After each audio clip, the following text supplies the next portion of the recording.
This is the leading edge.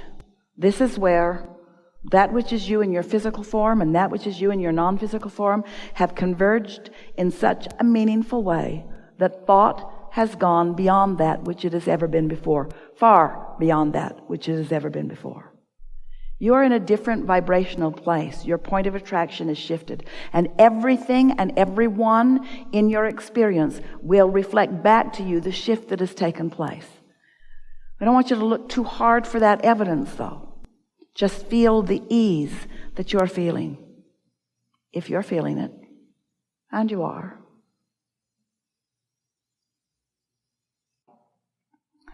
Once you accept that you are a vibrational being, and once you accept that your emotions are letting you know the vibrational variance or harmony between what you've become and what you're doing right here, now you're off and running. Now you have guidance that will serve you all day, every day. We want you to know that the source within you not only knows and literally has become the liver of all that you have asked for, but your source, your inner being, also knows how to guide you along the path of least resistance, which is to say the path of most allowance, which is to say the path of least resistance, which is to say the path of most allowance, which is to say the path of least resistance, to guide you along the path of least resistance to what you desire. We would like you to know that if there is any resistance on your path, and there is, you put it there. Nobody else is putting any resistance on your path. All it is just thoughts you've picked up along the way that you've begun to practice that contradict who you really are and what you really know. For example, you are brilliant, but you may not know it. When you put yourself down and say, I'm inappropriate or I'm not good at that, I don't fit in, the reason that those words, that concept feels so bad to you is because it is so off from the reality of who you are. When you say, good things don't come to me, the reason it feels so bad to say that is because it's so off. It's so not true at all. When Esther first began really chatting it up with us, she began to really like it. And in the early days, she said, good Abraham, now you can help me know who is lying. I know they are. You can help me know when they are. And we said, how would you like to proceed? Esther said, let's watch Judge Wapner.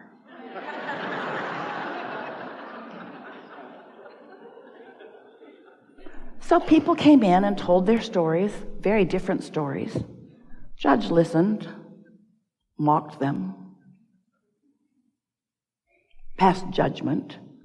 And then Esther said, all right, Abraham, which one of them was telling the truth? Because Esther thought the judge was nuts. Which one of them is telling the truth? And we said a better question is, which one of them believes what they are saying? Because in many cases, they were telling two entirely different versions of something, and both believed what they were saying. Well, that got Esther's attention, because she began to realize that there is no way of sorting out the rightness and wrongness of anything, because your perspective makes what you get from it uniquely your own. And so to try to convince others to hear your side of any story is really a futile and foolish way to go about life, because they all think something different, because there are not two vantage points that are the same. And the more you try to convince them of what your vantage point is, the more you get out of sync with who you really are. Because in that defending or justifying, you hold yourself vibrationally in discord. And so Esther said, well, then how do I know? And we said, it doesn't really matter if your opinion agrees with or disagrees with anyone on the planet. The only thing that matters is that you stay in vibrational concert or accord or harmony with you, with what you have created, with who you really are. So that means you got to care about how you feel. That means you got to think your thoughts slowly enough that you can feel which thought is the bugaboo that you've just introduced.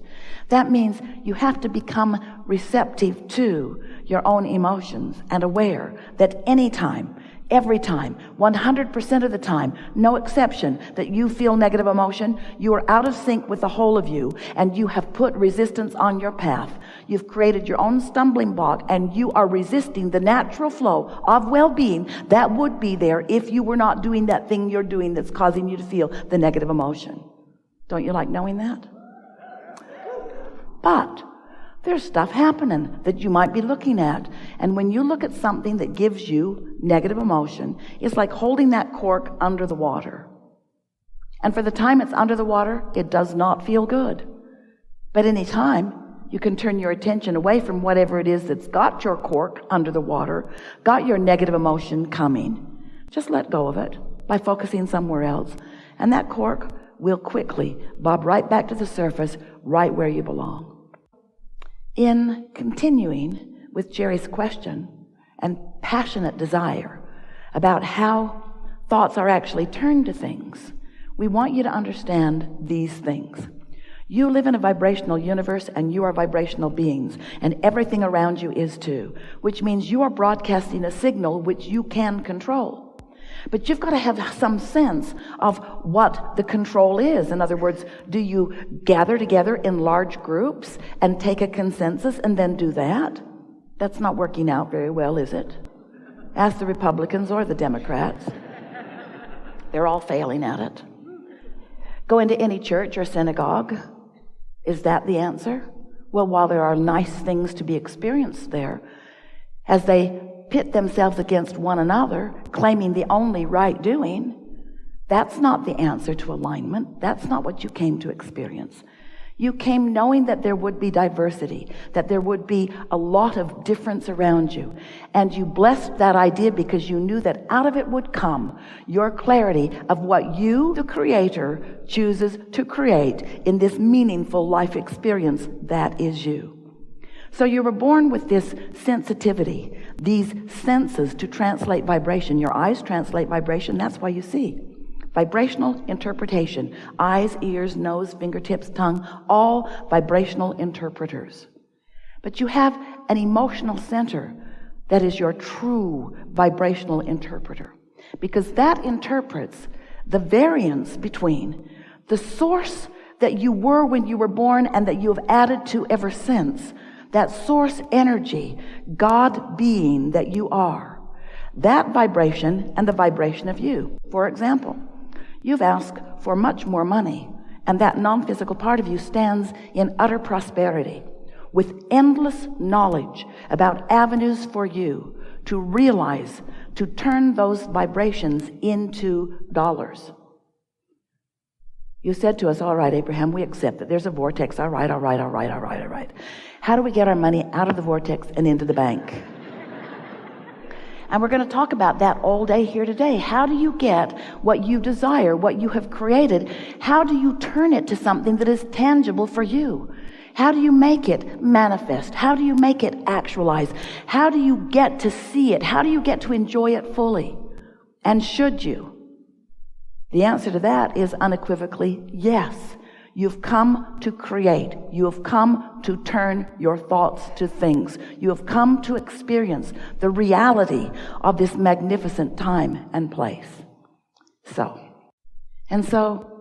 here we are, wanting you to understand who you are. You are source energy, and you were source energy before you came into this body. But the thing that most of you do not realize is that you were source energy before you came into this body, and the larger part of you still is. And that larger part of you is tending that vibrational reality that you have been creating all of the days of this physical life experience and even before. The intentions that you held are held as a vibrational basis. There's a vibrational basis of everything. And that's what man wants to call source. That's what man wants to call God. It is the culmination of all of that positive becoming over all of the beingness that we all have been or are being. So that non-physical part of you exists, and it has a point of attraction. Now, by that point of attraction, what we mean is that you is offering a vibration, and law of attraction is responding to that vibration. And since that vibration is all about love and all about what you are desiring, it's a point of attraction that is only what you would call positive. Here you are, focused in your own right, in your own personality, thinking about things, talking to people, noticing things, remembering things, imagining things, past, present, future. Your mind's all over the place, just as you knew it would be. And in all of that thinking that you are doing, blessed, deliberate, and sometimes not, focused, and sometimes not, physical creators, you are finding vibrational harmony or not with that source energy that is you. So when you launch the rocket that asks for more prosperity is being summoned to that vibrational point of view. But if you are not feeling happy about the idea of prosperity, if you are doubting it or suffering and not enough of it, if you're focused upon the absence of it, then without meaning to, you are holding yourself in vibrational discord with your own creation. And this is something that we want you to understand, because that is the only thing that ever gives you negative emotion. You think it's what somebody else is doing. That one's driving me crazy. That one is immoral. That one is doing wrong things. That one is bad in this way or this way or this way. But what's really happening is, whenever you feel negative emotion, you are out of vibrational sync with who you have become. It's important to understand that you will always be, we will all always be in the state of perpetual becoming. You cannot hold it back.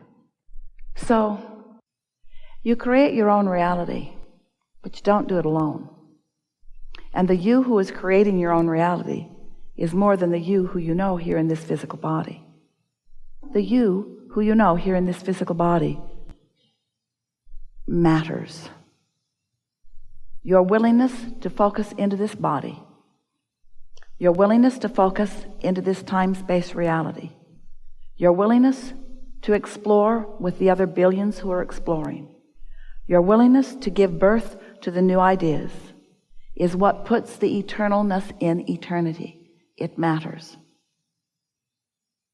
Because you are an extension of Source who knows all of this all of the time, it will be easy for you to remember it.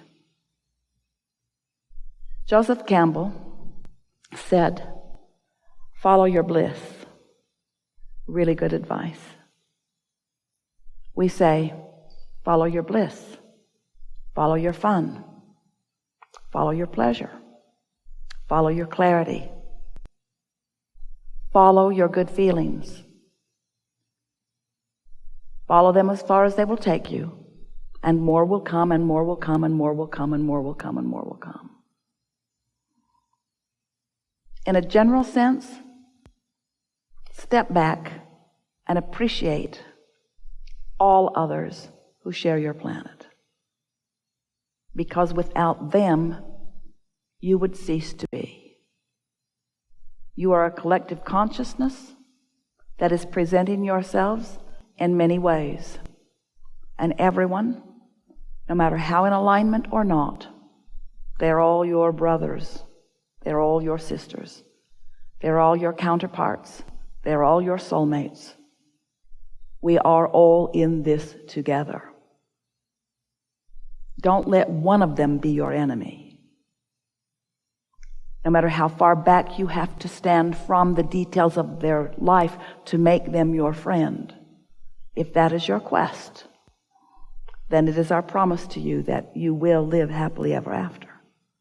And the details of your experience will bear that out. You are lovers. You are lovers. And a lover's got to love.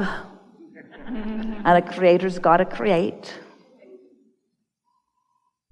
And a human being's got to be.